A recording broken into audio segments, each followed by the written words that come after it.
অবহেলিত কৃষক, যাদের ঘামে ভেজে আমাদের ভাতের থালা। যে কৃষক সারা বছর রোদে পড়ে বৃষ্টিতে ভিজে মাঠে কাজ করেন, যার হাতে ধরা কাস্তেই জন্ম হয় আমাদের প্রতিদিনের আহার, আজ তাকেই আমরা সমাজের প্রান্তে ঠেলে দিচ্ছি অবহেলায়।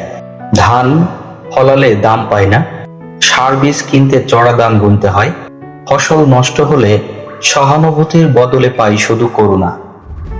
আর আমরা আমাদের শহরের মানুষগুলো ফেসবুকে ফিল্টার লাগিয়ে গ্রাম বাংলার প্রকৃতি তুলে ধরি, কিন্তু সেই প্রকৃতি গড়ে তোলা কৃষকের মুখটা খেয়াল করে না কেউ।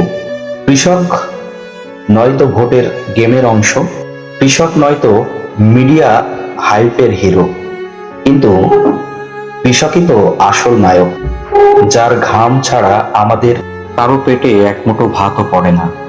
সময় এসেছে কৃষকের কণ্ঠস্বর হয়ে দাঁড়ানোর, সময় এসেছে তার শ্রমের সঠিক মূল্য নিশ্চিত করার, সময় এসেছে অবহেলা শব্দটা মুছে ফেলার।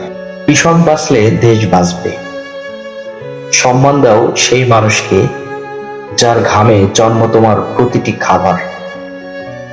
ধন্যবাদ সবাইকে। আসুন আমরা সবাই আমাদের বাংলাদেশের কৃষকের পাশে দাঁড়াই।